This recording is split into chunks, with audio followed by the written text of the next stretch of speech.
आज हम पढ़ेंगे एरे ऑफ स्ट्रिंग्स। ठीक है, ये हमारा पहला टॉपिक है एरे ऑफ स्ट्रिंग्स का। और इसके एक डायग्राम आप लोग देख लें, उससे आपको थोड़ा सा आइडिया हो जाएगा इसके बारे में। देखें, ये जो फर्स्ट आप रो देख रहे हैं, ये एक स्ट्रिंग को जाहिर करती है।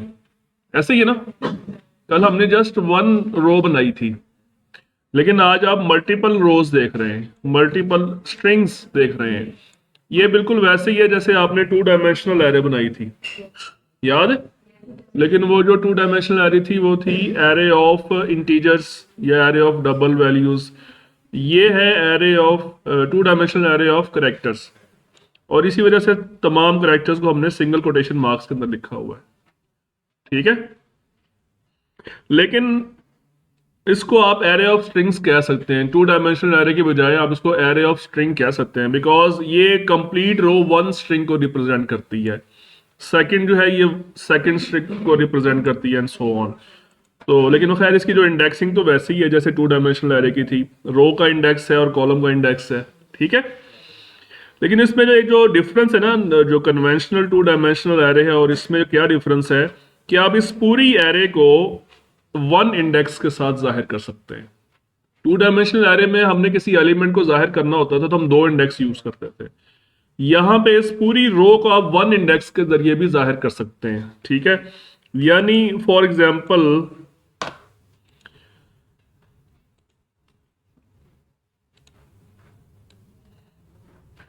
इस पूरी एरे का नाम है, फर्ज करें एक्स। ठीक है, एक्स इसका नाम है एरे का। तो अगर मैंने जस्ट फर्स्ट स्ट्रिंग का रेफरेंस देना है इसका, तो मैं क्या लिखूंगा?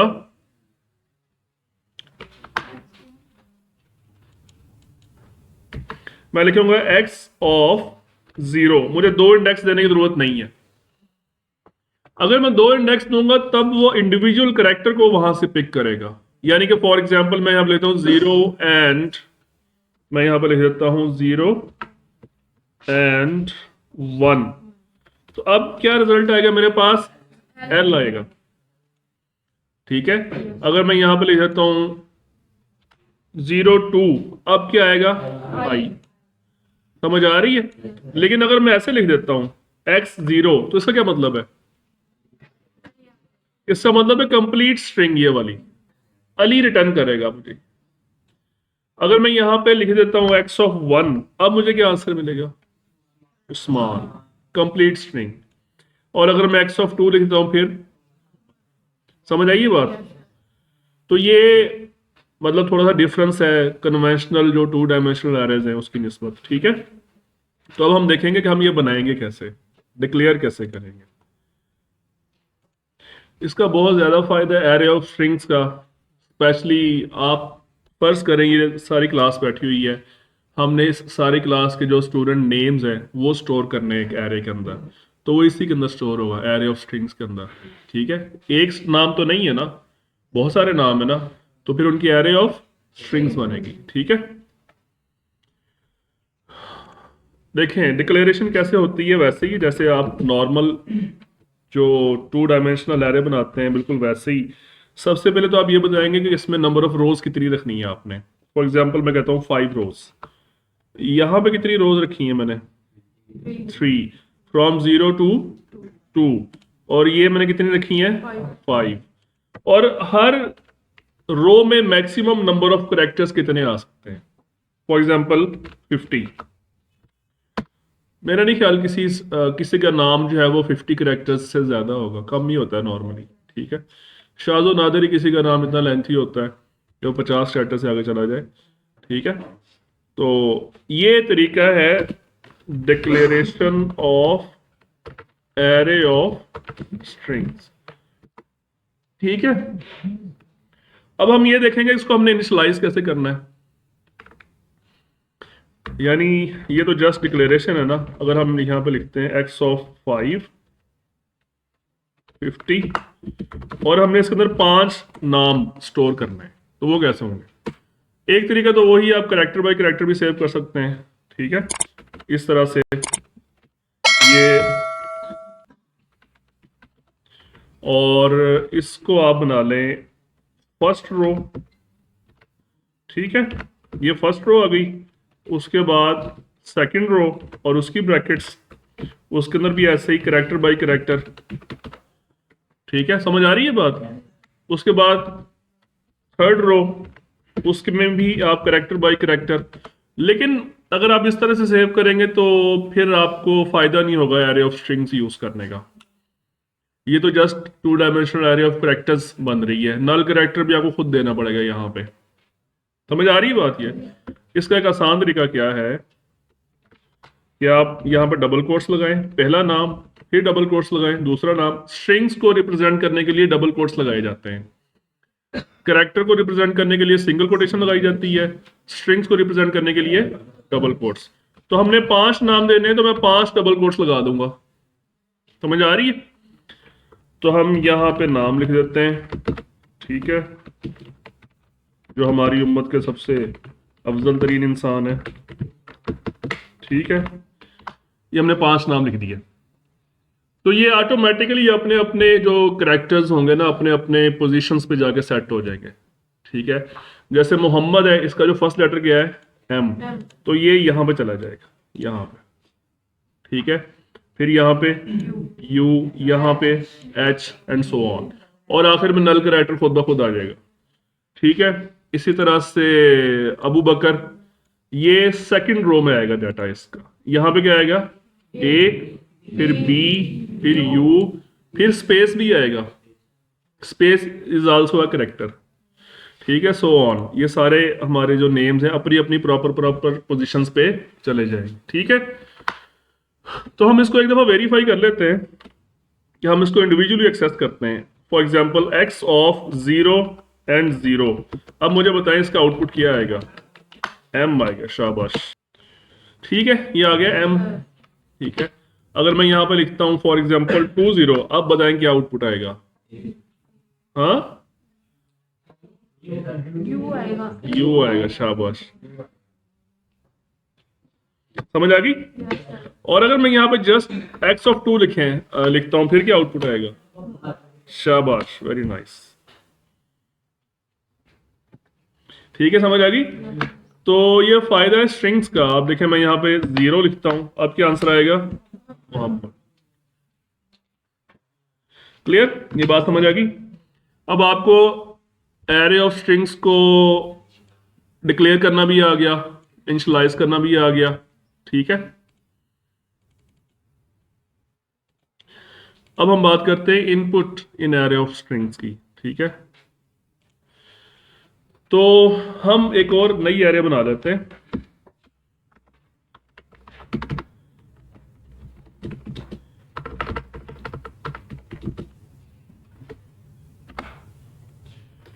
अच्छा, इसको करने से पहले ना मैं इस एरे के ऊपर मैं आपको बताना चाहता हूं कि हम लूप लगा के भी ये सारी स्ट्रिंग्स प्रिंट कर सकते हैं, ठीक है।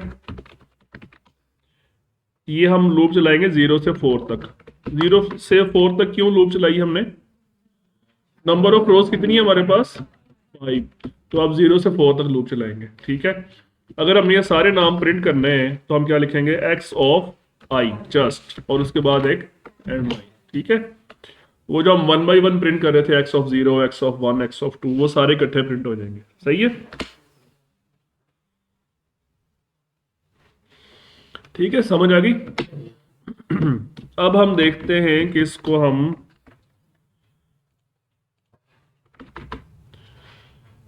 हम इनपुट कैसे लेंगे, ठीक है। हम एक नई एरे बनाते हैं और उसका साइज हम रख देते हैं 3, और उसका हर नेम का जो मैक्सिमम लेंथ क्या है 50, ठीक है। तो यहाँ पे इनपुट लेना है हमने। इनपुट लेने के लिए मैंने वो ये फंक्शन बताया था, सीन डॉट गेट लाइन, बताया था नहीं ये। तो यहाँ पे हम क्या लिखेंगे, हमने फर्स्ट रो में इनपुट लेना है, तो क्या लिखेंगे हम, 0, बस 0 लिखेंगे। हाँ, किसका नाम क्या लिखेंगे,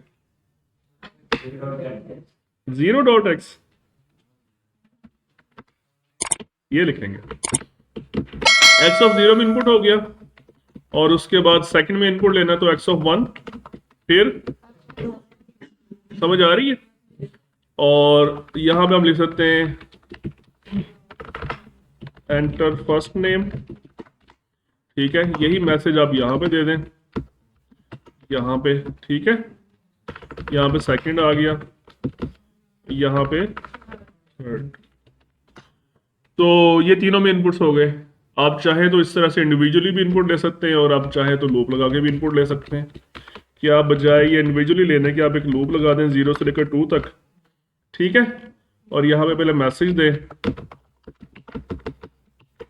क्या मैसेज देना है, एंटर नेम, और यहाँ पे x ऑफ 2 की जगह पे क्या आएगा, आई। शाबाश,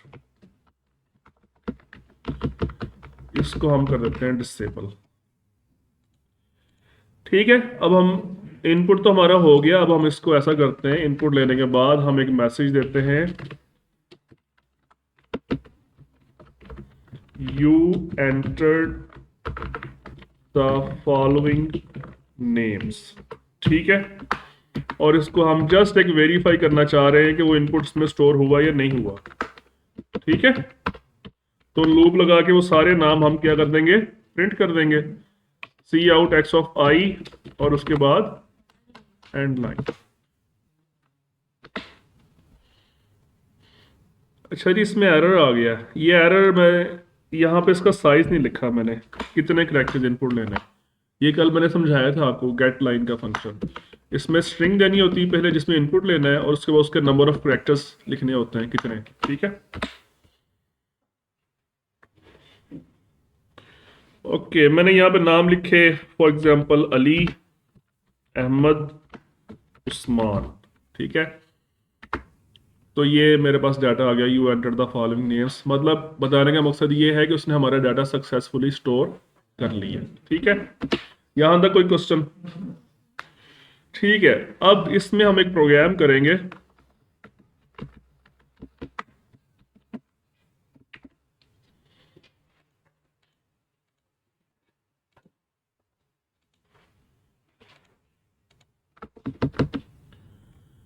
प्रोग्राम हम ये बनाएंगे कि हम पहले एक एरे ऑफ स्ट्रिंग्स बना के फिर उसके अंदर से हम एक नेम सर्च करेंगे कि क्या ये नेम इसके अंदर है या नहीं है, ठीक है। तो हम एक एरे बनाते हैं, 5 की ही बना लें, बल्कि वो हमारे पास एरे बनी हुई है ऊपर, उसी को हम कॉपी कर लेते हैं, ठीक है। अब हमने यूजर से पूछना है कि आप कोई नाम बताओ, मैं आपको सर्च करके बताऊंगा इसमें है या नहीं है, सही है। तो हम उसके लिए, यूजर के लिए भी हम एक वेरिएबल बनाएंगे, जो उससे हमने नाम पूछना है उसके लिए हम बनाएंगे एक वेरिएबल। फॉर एग्जाम्पल उसका नाम हम रख लेते हैं y, और ये एक स्ट्रिंग है, ये यूजर से हम नाम पूछेंगे, अब बताओ क्या नाम सर्च करना है इसके अंदर, ठीक है। तो अब हम यूजर से पूछते हैं, enter a name to find, ठीक है। यूजर अपना कोई नाम एंटर करेगा, हम उसको एक्सेप्ट कर लेते हैं इस तरह से, ठीक है। सीन डॉट गेट लाइन वाई में हम यूजर से पूछेंगे अपना नाम बताओ, यूजर जो भी नाम बताएगा वो वाई के अंदर स्टोर हो जाएगा। अब हमने सर्च करना है इस एरे के अंदर कि क्या ये यूजर ने जो नाम एंटर किया है वो इसके अंदर है या नहीं है, अगर है तो किस लोकेशन पर है, ठीक है। तो हम एक लूप लगाएंगे अगेन, जो सारे नेम्स के ऊपर चलेगी 0 to 4, और हाँ जी, यहाँ पे हम एक फंक्शन यूज करेंगे स्ट्रिंग का, स्ट्रिंग डॉट एच का। तो हम पहले स्ट्रिंग डॉट एच शामिल करते हैं, स्ट्रिंग डॉट एच। फंक्शन का नाम है स्ट्रिंग कंपेयर। क्या नाम है? String compare. ये आपको दो स्ट्रिंग्स को मैच करके बताएगी कि क्या इसके कैरेक्टर्स बिल्कुल एक जैसे हैं या नहीं है, ठीक है।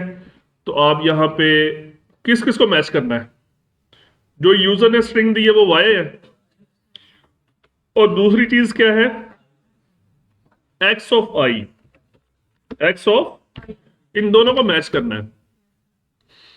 तो अगर तो ये दोनों मैच हो गए तो स्ट्रिंग कंपेयर आपको आंसर देगा 0। 0 का मतलब क्या है कि ये दोनों 100% एक जैसे करेक्टर्स हैं।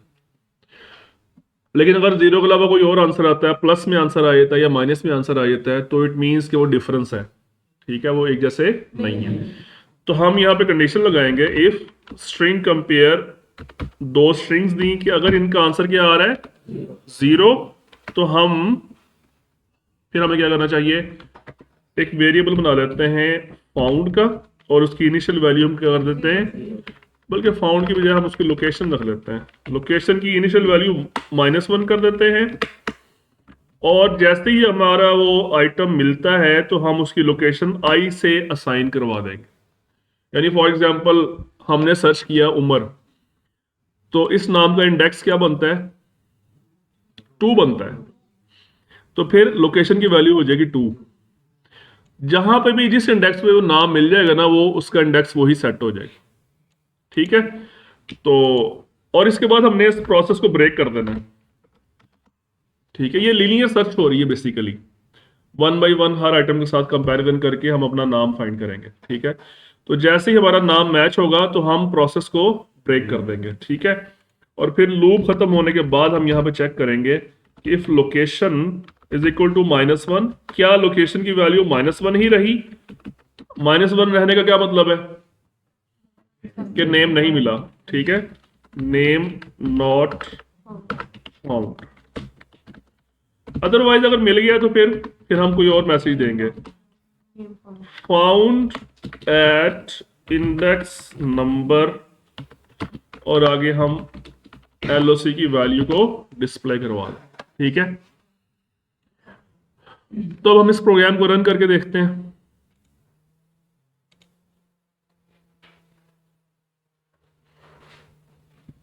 जी मैंने लिखा है जी उमर, क्या कह रहा है, फाउंड एट इंडेक्स नंबर 2। ठीक है, मैं दोबारा फिर इसको रन करता हूं, मैंने दिया Ali, found at index number 4। ठीक है, और दोबारा फिर रन करते हैं। अब मैंने अली लिखा है लेकिन ए स्मॉल लेटर्स में लिखा है, नेम नॉट फाउंड। क्या मतलब इसका, क्यों नहीं फाउंड किया। ये जो सर्च हो रही है ये केस सेंसिटिव सर्च है। कौन सी वाली सर्च है, मतलब वो उसका जो लेटर्स का कैपिटल केस या स्मॉल केस, उस केस को भी कंपेयर कर रहा है ये, कि कैपिटल सर्च यूजर ने स्मॉल लिखा है लेकिन स्मॉल ए वहां पे नहीं है, कैपिटल है वहां पे। तो ये जो स्ट्रिंग कंपेयर वाला जो फंक्शन है ये केस सेंसिटिव सर्च करता है। ठीक है, लेकिन अगर आप ये चाहते हैं कि ये इनसेंसिटिव सर्च करे, मतलब केस कंपेयर ना करे, जस्ट करेक्टर मैच कर ले, चाहे कैपिटल है चाहे स्मॉल है। ठीक है, तो फिर आप एक और फंक्शन है, यहाँ पे क्या लिखा है, स्ट्रिंग कंपेयर है ना, यहाँ पे आप लिखते हैं स्ट्रिंग आई कंपेयर। आई का मतलब है इनसेंसिटिव। ठीक है, अब हम दोबारा ये प्रोग्राम रन करके देखते हैं। मैंने अली लिखा तो वो कह रहा है फाउंड। समझ आ गई स्ट्रिंग कंपेयर और स्ट्रिंग आई कंपेयर का मतलब, समझ आया। अभी ये जो मैंने फंक्शन यूज किए हैं ना, स्ट्रिंग कंपेयर और स्ट्रिंग आई कंपेयर, ये हैं बिल्ट इन फंक्शंस। कौन से हैं, लेकिन एग्जाम में ये क्वेश्चन आ सकता है कि ये स्ट्रिंग कंपेयर करें लेकिन बिल्ट इन फंक्शन यूज नहीं करना, अपना फंक्शन बनाएं। स्ट्रिंग कंपेयर फंक्शन कैसे काम करता है इसकी लॉजिक समझ लें। ये बेसिकली जो इंडिविजुअल कैरेक्टर्स होते हैं उनके आस्की कोड्स निकाल के उनका डिफरेंस निकाल। कैपिटल ए जो है इसका आस्की कोड क्या होता है, 65 है, और स्मॉल ए का क्या है। तो जब इनका डिफरेंस निकाला जाएगा तो क्या आंसर आएगा, क्या आंसर आया, ये स्मॉल एल है 108, दोनों का सेम है, तो इसका आंसर क्या आएगा, और इसका आंसर क्या आएगा, इसका भी 0। ठीक है, तो वैसे तो हमारा जो पहला कैरेक्टर है वही मिसमैच हो गया है, ऐसे ही हुआ है ना। तो ये जहां पे मतलब कैरेक्टर बाई कैरेक्टर कंपैरिजन करता है, जहां पे पहला कैरेक्टर मिसमैच हो जाए वहां पे फिर आगे नहीं जाता फिर वो। तो मतलब ये फर्स्ट कैरेक्टर को जैसे ही मैच करेगा तो यहीं पे अपना प्रोसेस रोक देगा, और इसका आंसर आएगा -32। 0 तो नहीं आया ना। अगर फॉर एग्जाम्पल यहां पर भी कैपिटल ए होता और इसका कोड भी 65, तो फिर इसका आंसर क्या आता, तो ये आखिरी कैरेक्टर तक जाता और आखिरी कैरेक्टर का को जो हमारे पास डिफरेंस आया वो उसने आपको रिटर्न करना है। तो इट मीन्स अगर जीरो आंसर आ रहा है तो इसका मतलब क्या है, जीरो आंसर आ रहा है, दोनों आइडेंटिकल स्ट्रिंग्स हैं, ठीक है। तो ये फंक्शन हम खुद बनाएंगे, इसका फंक्शन डिक्लेरेशन करते हैं, उसकी रिटर्न टाइप होगी इंट। इंट क्यों होगी, कि उसने डिफरेंस रिटर्न करना है, ठीक है। ये डिफरेंस इसने रिटर्न करना है, इंट वैल्यू होगी है। फंक्शन का नाम क्या रखना चाहिए हमें, एस सी कर दें, हम अपना नाम रखेंगे, ठीक है, जो भी आप नाम चाहे रख लें। उसके बाद दो स्ट्रिंग्स हमें चाहिए, टारगेट और उसके बाद सोर्स। एक टारगेट स्ट्रिंग होती है, एक सोर्स, दोनों को जो हमने कंपैरिजन करना है। यहां तक कंपाइल करके देख लेते, कोई मसला तो नहीं है, कोई मसला नहीं है इसमें, ठीक है। अब हम इसकी डेफिनेशन लिखेंगे, तो सिग्नेचर कॉपी किया हमने और यहां पे हम लॉजिक इसकी लिखेंगे। हम एक वेरिएबल बना लेते हैं डिफरेंस के नाम का, और इसकी इनिशियल वैल्यू हम क्या कर देते हैं, 0। अब हम एक लूप लगाएंगे सिंपल, वाइल, एक और वेरिएबल आई ले लेते हैं, while t of i is not equal to null character and s of I is not equal to null character। हमने दोनों स्ट्रिंग्स के ऊपर कंडीशन लगा दी है कि जब तक वो अपने एंड तक ना पहुंच जाए। नल कैरेक्टर का मतलब क्या होता है, एंड ऑफ द स्ट्रिंग। हमने क्या कहा है कि जब तक दोनों स्ट्रिंग्स एंड तक ना पहुंच जाए तब तक ये प्रोसेस रिपीट करो। उसमें करना क्या, हमने सिंपल एक वेरिएबल लिया और टारगेट में से आपने माइनस कर देना है सोर्स को, उसके आस्की कोड से कंपैरिजन करके उनका डिफरेंस निकाल के दे देगा आपको। और यहां पे कंडीशन लगा देते हैं कि if difference is not equal to 0 then break. अगर डिफरेंस नहीं आता 0 तो इट मीन्स कि फिर आगे सर्च करने की जरूरत नहीं है आपको, वो कैरेक्टर मिसमैच हो गया। अगर तो वो 0 होता तो फिर अगला करैक्टर कंपेयर करेगा, अगर अगला भी मैच हो गया तो फिर उससे अगला, लेकिन जहां पे मिस मैच हो गया वहां पे खत्म। तो उसके बाद हम इसको रिटर्न कर देते हैं डिफरेंस की वैल्यू। तो अब हमारा ये हमने खुद ये फंक्शन लिख लिया है। अब ये जो स्ट्रिंग आई कंपेयर है ना, इसकी जगह पे आप लिख दें एस सी, जो हमने फंक्शन बनाया अपना। तो देखते हैं हमारा रिजल्ट सही आता है कि नहीं आता।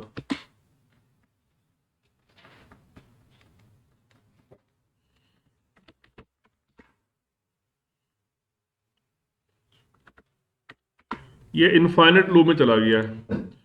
उसकी रीजन क्या हुई, इनफाइनेट लूप में कैसे गया है, हमने यहां पे आई को इंक्रीमेंट नहीं दिया, वो फर्स्ट कैरेक्टर को बार बार कंपैरिजन किया जा रहा था, ठीक है।